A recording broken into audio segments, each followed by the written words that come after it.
I want to welcome each of you to Hill Country Bible Church, those joining us online or at one of our locations. It's great to be together, and today I want to start with a probing and maybe even a little, ready for it? One of those questions that you kind of go, don't know if I want to be in church today. So here's the question. Do your digital devices have control of you, or do you have control of them? Now, we would all automatically say, well, obviously I have control of them because they have an on and off switch. And so therefore, I can turn it off anytime, right? The question is, how often do you use that off switch? Now, when it comes to usage, we have a pretty good understanding from a massive survey of users, and here's what we found out. Here's the usage chart. So, less than 1 hour a day, about 5% of us. 1 to 2 hours a day, about 7% of us. 3 to 4 hours a day jumps to 22% of us. 5 to 6 hours a day jumps to 48% of us, about half, and 18% of us are 6 hours plus a day. Now, where do you fit in that? Well, let's not guesstimate. Just pull out your phone right now, seriously. Just pull out your phone right now, get it in your hand, and go to settings. And when you look under settings, you're going to find under settings that there's a place that says screen time. Click on screen time and it will actually show you what you've used your phone for and how many hours you've used it. So now you have an objective measure in front of yourselves. And you can tell, this is my personal phone usage. The question I want to raise is, what are you missing out on when you're looking at that screen? Like the guy who went whale watching, and this is what happened to him. A humpback whale, and her calf surfaced right next to his boat, and it was people on the other boat taking a picture that caught him missing out. And the question we all have to ask ourselves is, what are we missing out on when we're glued to that screen? And that's a profound question that we need to be asking ourselves. It really is. Because life is more than looking at screens, and there's actually a lot of data on the danger of what's taking place in our lives, in our culture, in our families, in our church, and in our nation as a direct result of this. Now, here's what's so interesting to me. How new is this technology? In 1999, the first texting, peer-to-peer texting, began to take place. A little bit before that, 1993, that was 30 years ago, the internet became available to people who had the technology to access it. Jumping forward, social media came on the scene in 2006 with Facebook promising to bring us all together. And then, 2007, the iPhone hit the market. Now think about this. All of us have one of these devices that stays with us 24 hours a day. And the technology behind all of it is less than 30 years old. How is it that one thing could so capture all of our imagination and so much of our time, all collectively, all together, that you feel weird if you don't have one? Let me just ask you a question, show of hands. How many would say that the average person thinks that if I don't have a smartphone, I can't really function well in American society? Let's be honest. Isn't that the consensus of what almost everybody believes now? In such a short period of time. That's so interesting. So even when it comes to the basics of survival, there was a news outlet that put out a reminder to parents about being careful not to leave their kids in cars in this heat. And one of the things that they recommended that you do to make sure that you don't forget your kids and leave them in the car is to put your phone beside the car seat, in the seat, because they know that we will start missing that phone faster, and we'll go back looking for it. What a reminder. That's so interesting that that's where we're at. And so, when you think about that, I have a couple questions to just kind of get us into this now. The first question is, are you the master of your technology, or has your technology mastered you? Like, are you in control, or is it in control of you? Who's in charge in your life? The second question, if you're a follower of Jesus, that's actually a more profound question, is this: am I being formed into the image of Jesus or deformed into the image of our culture? Now, give some thought to this. If I'm looking at my usage and I'm 3 hours a day fully engaged in whatever the culture is engaging me in, how does my daily Bible reading, my time serving in the ministry that I'm called to, my time attending church, how does that compete with my daily usage and intake of all that the culture's saying I should look like, act like, think like, talk like, be like, follow, who's important, who's not important, what's happening in the world, filtered through the lens of the culture? Does Jesus even have a chance? Unintentionally, we may be blocking him out, and it's never crossed our mind. We're just doing what everybody does. Now, as a church, one of the things that we're called to is to challenge each other to grow spiritually, not simply by learning the Bible, but by actually doing what it says. And so we're going to have a practical message of applying the Bible today. And it's part of a two-part series that we're starting today called Reboot. And the challenge is to take charge of your tech habits. And so I would encourage you to grab your Bibles and open them to the first book in the Bible. The book is Genesis, and we're going to look at Genesis chapter 11. So open your Bibles or your smart technology and open it up right now to Genesis chapter 11 and follow along. And here's the first thing that we learned from this ancient story, which serves as a warning to all generations, and that is technology can become a platform for elevating self above God. Technology can become a platform for elevating the self above God. Here's the story. Genesis chapter 11. We read in verse 1, now the whole world had one language and a common speech. Early on, everybody spoke the same language. Literally, one language means one lip. We all spoke with one lip.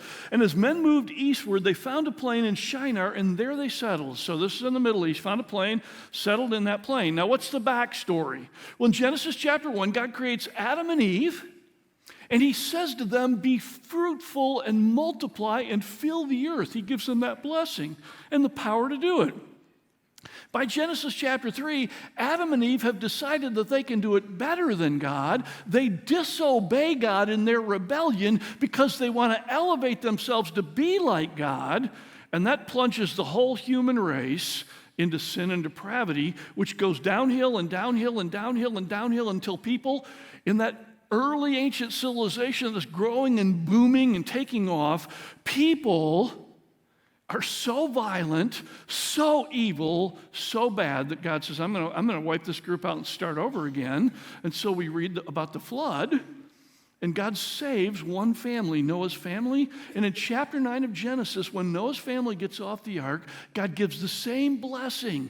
Be fruitful, multiply, fill the earth, spread out over the face of the earth. And so several generations have gone by since Noah's family. A civilization is starting to grow. They all have a common language. They're traveling together.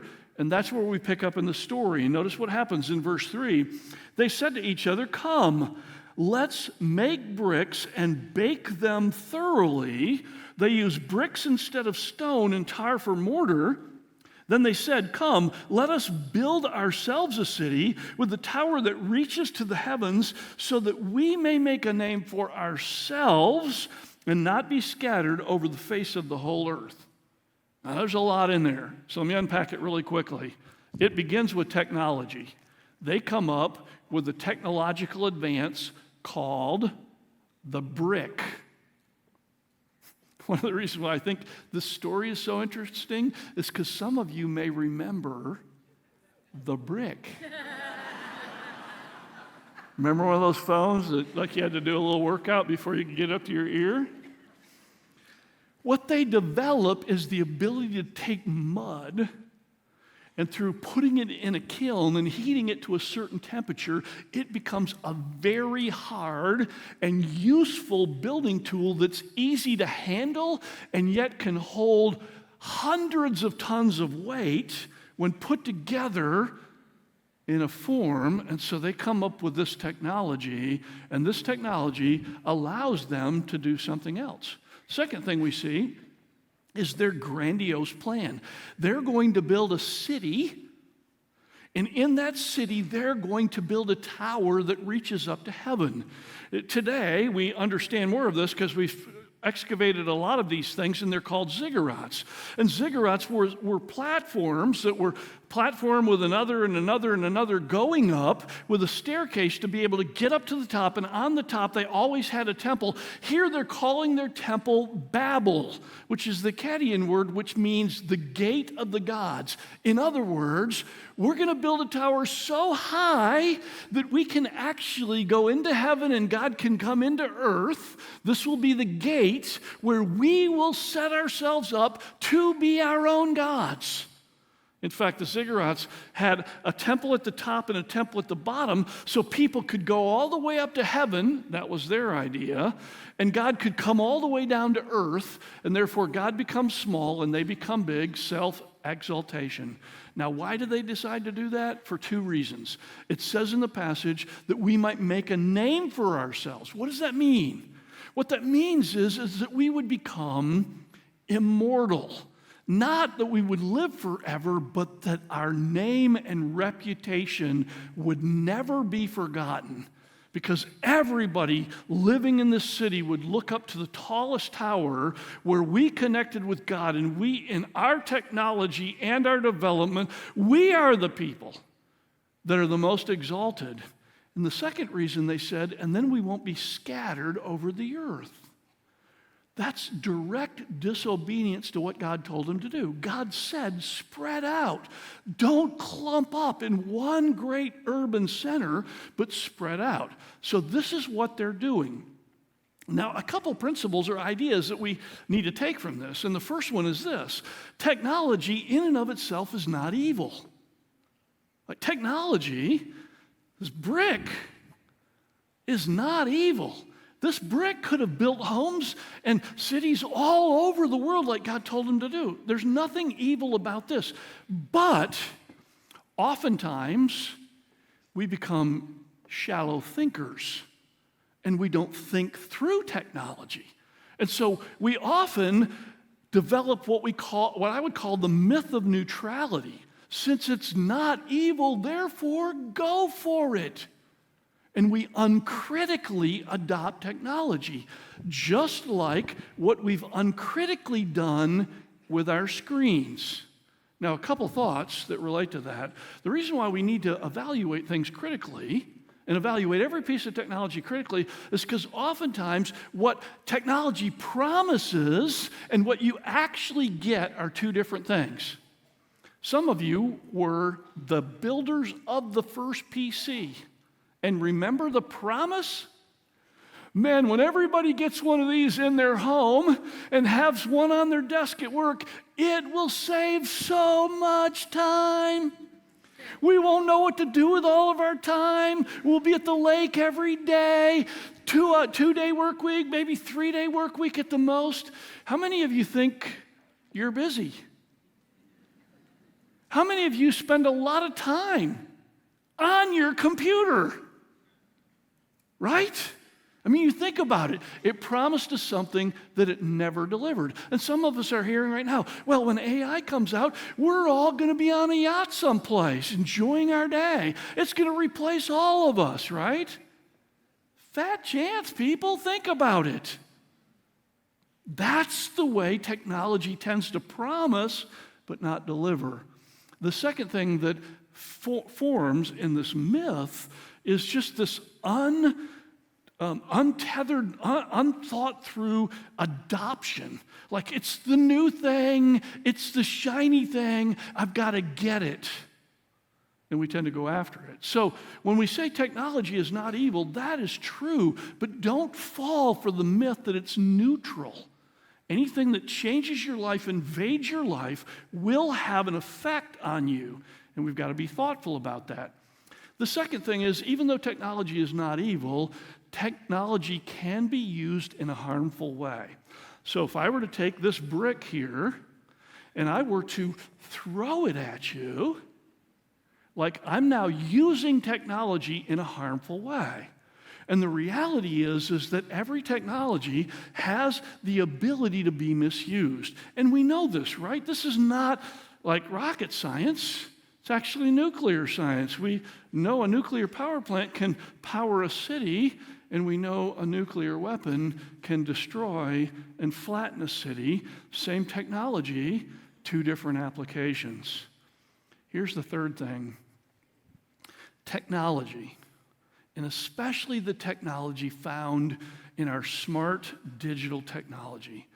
Technology has the ability to distract us from the life that God has given us. God has given you two precious gifts. The first one is your attention, the ability for you to focus on what's important. And whatever you pay attention to will over time capture your heart. So what are you paying attention to? The second one is our time. Every day on this planet is a precious gift from God. Literally, how you use your time is how you live your life. Your time is your life. And so when you're thinking about how much time am I spending glued to a screen, the question you're actually asking is, how much of my life do I want to give away to the activities that come with that device? That's profound, because this is literally your life that you're dealing with. Well, here's a really, really positive thing. So God sees what they're doing, and he doesn't just leave them in that. God actually steps in, and he intervenes. And here's what we see. God's response to self-elevation is chaos and disunity. What's God going to do? He's going to disrupt this thing through chaos. And how does he do it? Well, for those of you who know the story, picking up in verse 5, first of all, we see the irony, but God came down to see the city they were sitting in, the tower that the men were building. So like they thought they were going to get to God, and God has to come way down to see. And the Lord said, if as one people speaking the same language they've begun to do this, then nothing that they plan to do will be impossible for them. Come, let us go down and confuse their language so they will not understand each other. So the Lord scattered them from there all over the earth, and they stopped building the city. That is why it's called Babel, because there the Lord confused the language of the whole world, and from there the Lord scattered them over the face of the whole earth. So how do you create confusion, chaos, and disruption in an anti-God project? Well, what God does is he comes down and he confuses their language. This is as the languages of the earth now are going to be formed, as God has groups of people that are now going to not understand each other, because what they thought they were speaking before actually is sounding quite different. And the wordplay in the text is humorous, because the word confuse is a Hebrew word, balal. And the word Babel, the gate of God, Babel, Babel, blah, la, la, la, la, la, confused. It's like they were looking at each other going, blah, blah, blah, blah, blah, blah, blah, blah, blah, blah. Like that's the wordplay in the text. That's why y'all need to take Hebrew. That's such a funny thing. So God does something that so disrupts and scatters them that they have to spread out. Now, some of you are thinking, now why does God want them to spread out? Like, is God just an arbitrary God that just makes up these rules? I wonder what I can make them do today that'll make them uncomfortable. Not at all. In fact, here, I'm going to give you an assignment.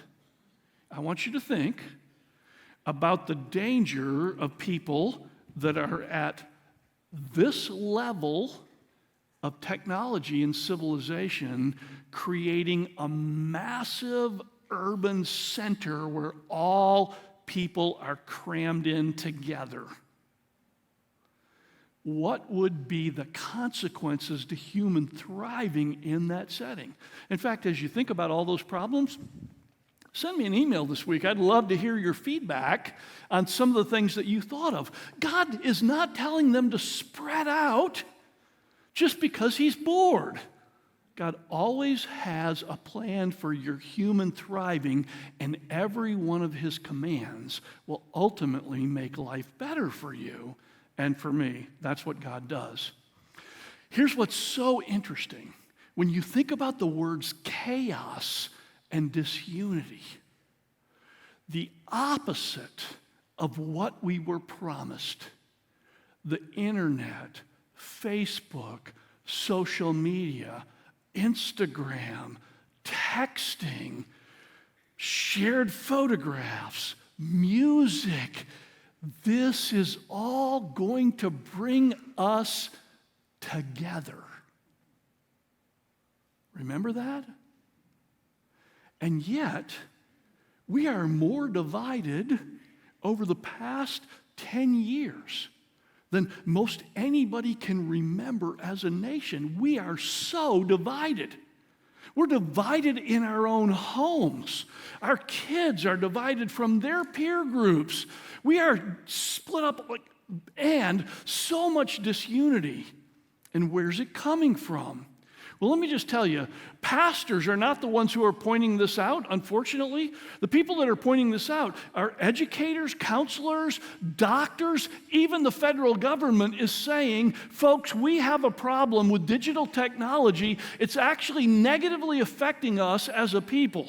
Can you imagine that? The government telling us that what we're doing is wrong? The Surgeon General just published a report on teenage use of social media and is asking the federal government to make rules for social media because parents are not protecting their children from what's happening. The data is overwhelming. Like, this isn't just a little bit of data. It's overwhelming. That's why this is going to be a 4-hour and 45-minute message. Just kidding. Just kidding. I could.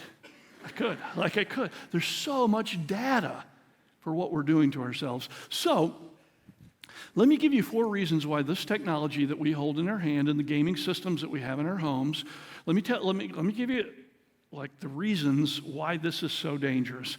And here we go. The first one is it's with us 24/7. Can you imagine any other piece of technology besides a medical device that you might have if you need it that goes with you 24 hours a day, 7 days a week?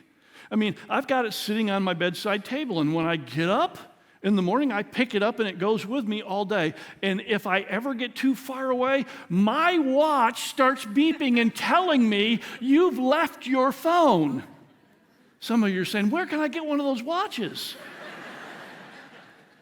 Think about that, folks. How powerful is something that's with you every minute of the day? You close your laptop and walk away. This technology is with you every day, and you know what we know about this? Average American touches their phone 2,600 times a day.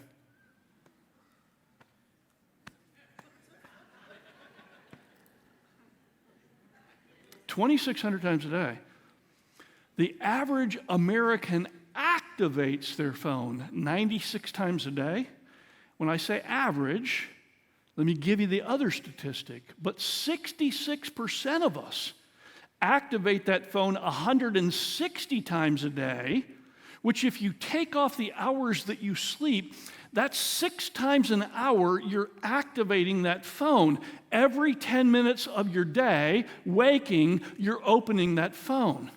Now, anything that has that much domination in your life is a dangerous thing. It has an opportunity to do all kinds of things, like set your reservation at the place you're going to lunch today and get you there navigation-wise, and make you feel like your body will never measure up to the standard that's out there.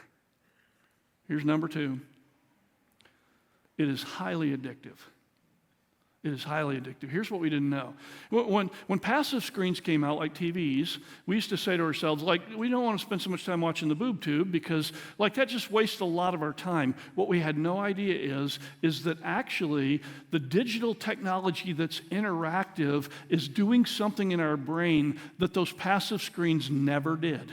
In fact, I remember when the interactive screens first started coming out and people were buying their kid the little junior iPad, because working on that little iPad as a 2-year-old, moving a shape into one circle or another circle, like, we had no idea what was actually happening in the brain. Now we do. These interactions with digital technology, interactive digital technology, start a chemical cycle in the brain that takes place in addiction. They actually stimulate an intense release of hormones, feel-good hormones, that bring you back and keep you there. But with every addiction cycle, it becomes you need more and more and more of the stimulus to keep that feel-good feeling going, and so there's always a dip, and you need more, and that's why you keep touching it. You keep going back to it, because your brain and your body chemically have begun to change, and you need that hit. That's powerful, folks. That's powerful.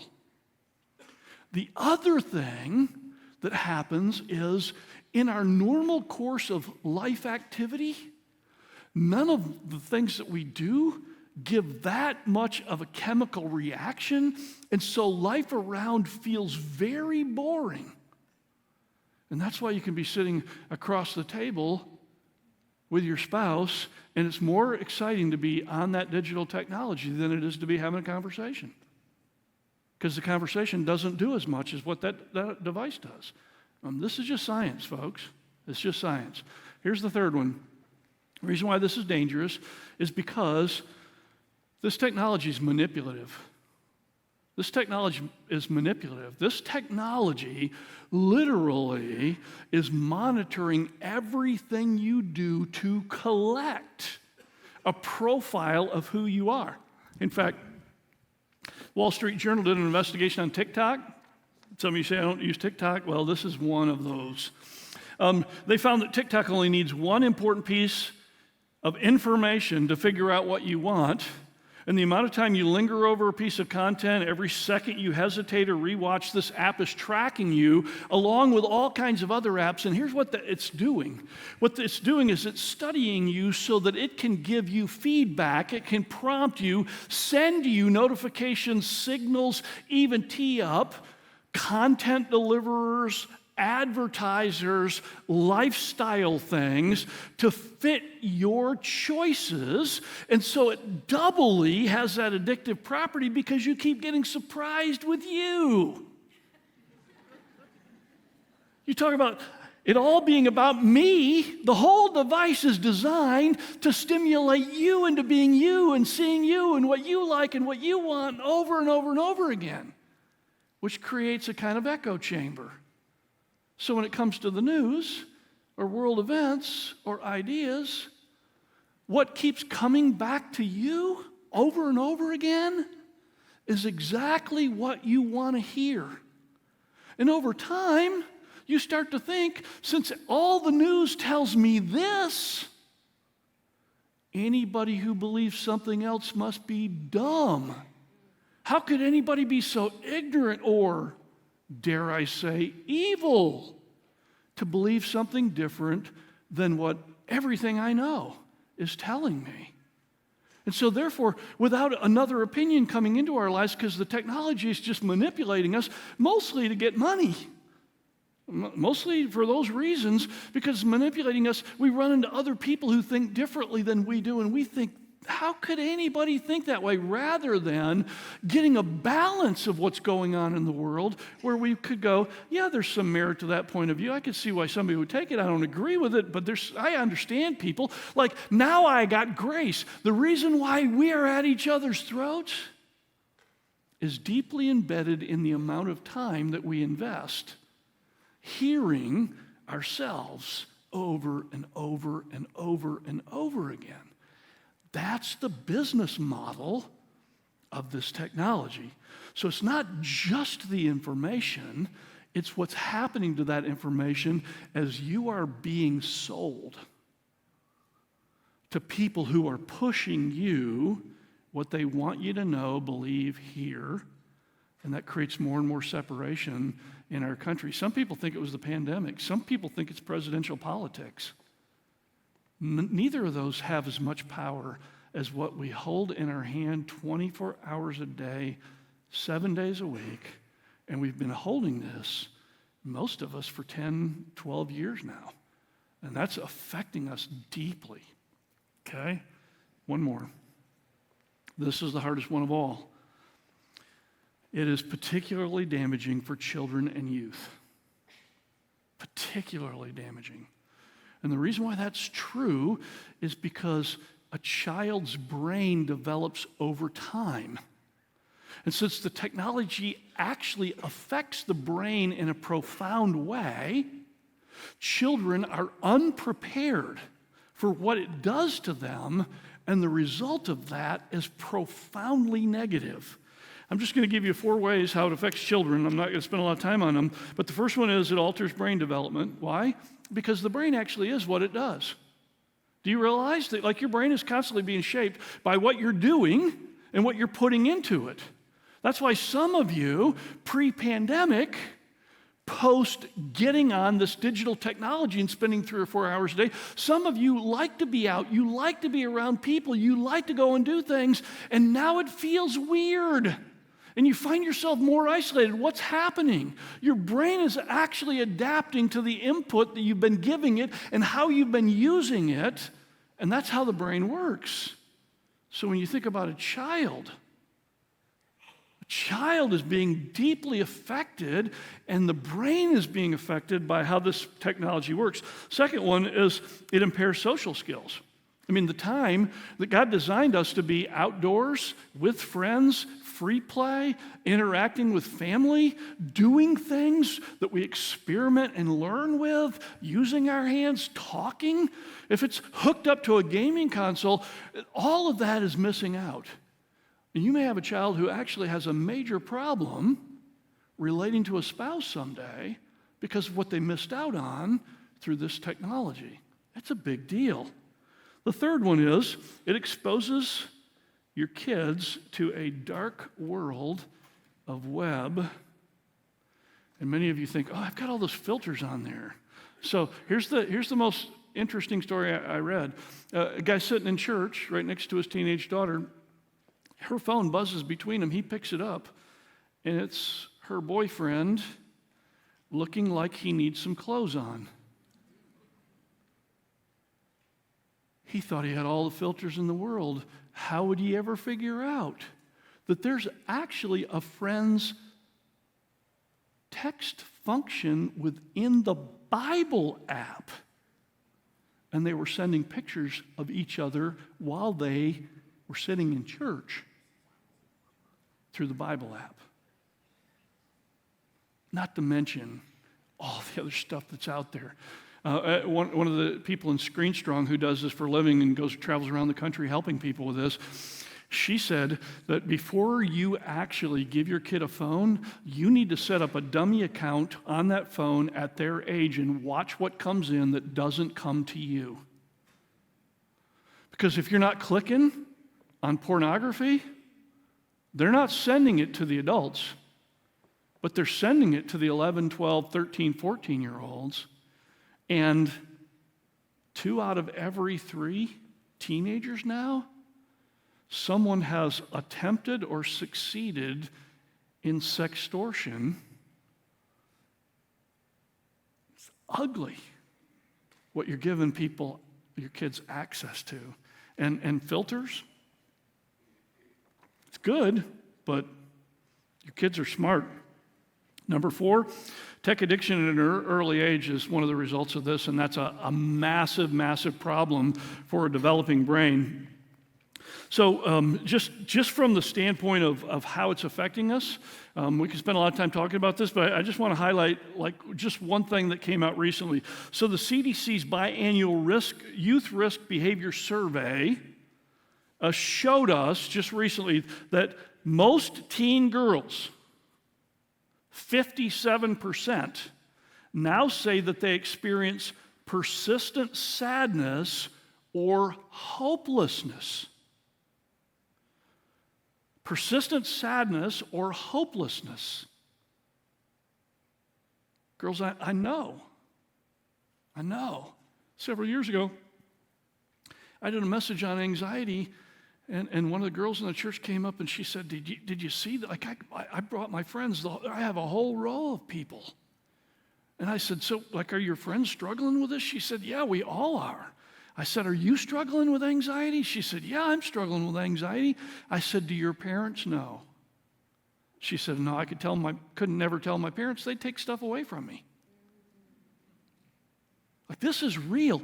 Think about that. 6 out of 10 teenage girls saying, like, this feeling of sadness and hopelessness, and it gets even more scary. 30% of teenage girls now say that they have seriously considered suicide. 30%. So all that we're doing for suicide awareness and prevention, which is so good, isn't working. That's up 19% from 2011. What happened in 2011? Everybody got a phone. Everybody got a phone. Folks, this is challengingly serious. I want to talk to you teenagers and middle school kids, okay? Listen up. Your parents are not always going to protect you. And it's time for you to begin to understand what this is actually doing to you, because you can make choices that you don't have to live this way. In fact, here's something that's really cool.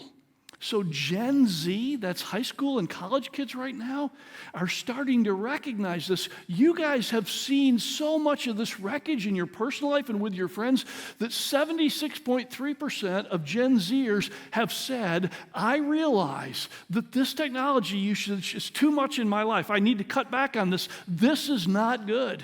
Now, these are the kids that understand how to manipulate their own algorithms to get what they want. And adults are still thinking, like, why do I keep getting advertised this thing I mentioned in my house?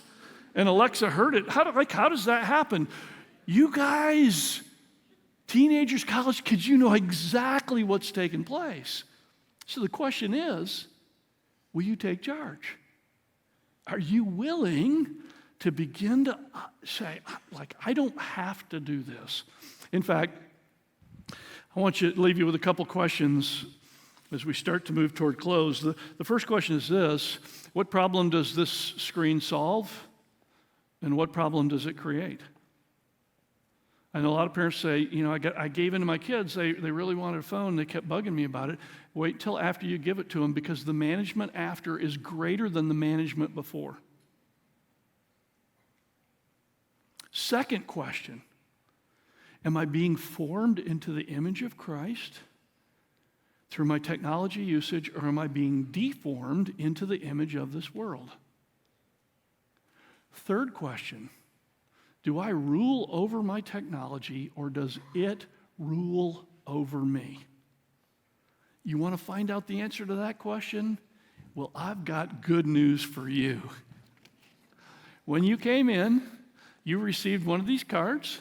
And if you didn't, I think we have a few people in the room. They're going to pass them out, but pull them out. I want you to look at it, one of these cards. We are going to challenge you to do a 1-week tech detox. Yeah, I'm not kidding. A 1-week tech detox. And what this card does is it gives you some ideas for what you might choose to detox from and how you may detox. So it's got a number of things that you might consider. Pick what you think is most helpful to you. Areas of technology you want to include, pick what you feel like would be most helpful to you. Apps that you will use and won't use during this times. And as you think about all that, one of the things that if you're courageous enough to do a detox, you're going to discover, if you're a heavy user of this technology, that you're going to feel terrible. That is the addiction. Any of you ever given up carbs for a month? You know how bad you felt? That's what you're going to feel this week. And the reason why we want you to experience that is because then you can see, oh, this is more than I just am bored, I'm going to look at stuff. There's real things going on here. And so on the back, we've also given you a list of ideas of things that you might do instead. And what I would encourage you to do is look at that list or come up with your own. Be prepared. So when you get that weird feeling of like something is missing and I need to scroll, have something prepared to do instead. Now I want to encourage you to take this week and do a detox. And then next week we're going to come back together. We'll see how we did. How did that go? And what did we learn about ourselves, and what did we learn about our habits? We don't want to repeat the mistake of Babel, letting technology become a platform that takes away what God wants to do in our lives. So, a photographer named Eric Pickersgill, he saw so many of his photographs that he was taking of people. They all had phones in their hands. And so what he decided to do was take some of those pictures and Photoshop the phones out, leaving them in the position that they were in.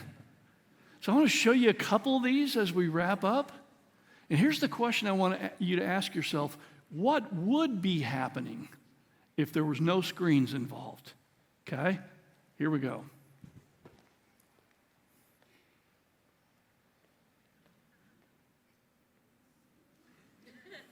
Retirement. How many billion people on the planet would love to have their own boat on a lake to be enjoying nature?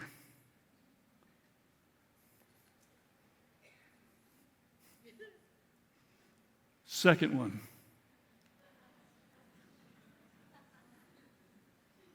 I married the love of my life.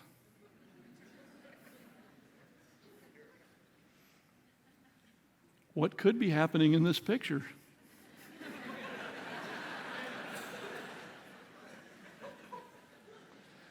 Here's the saddest one. Brothers.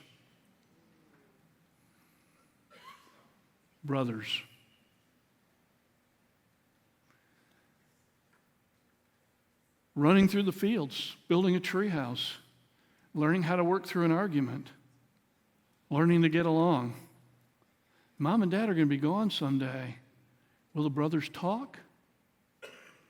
Will they see each other? Will they get together? Will they bring their wives and their kids together? Will cousins be part of the picture? What could be happening in your life? What could be happening if you traded those hours for actually living your life? Let's bow our heads for prayer. Father in heaven, I just pray for all of us to recognize that the decisions that we make are spiritual in nature, deeply spiritual, and that you have a plan for our lives. May we understand how to be free, to live free. And Father, I pray for the skeptic, that just deep inside says, it's impossible. I could never break free. And there's all kinds of things. I pray that you would give them the courage to believe that through you, they can do all things. We can do all things through Christ, who gives us the strength to rise above. And may this week be a week of discovery for all of us as we look forward to what you're going to teach us. We pray this in the powerful name of Jesus. Amen.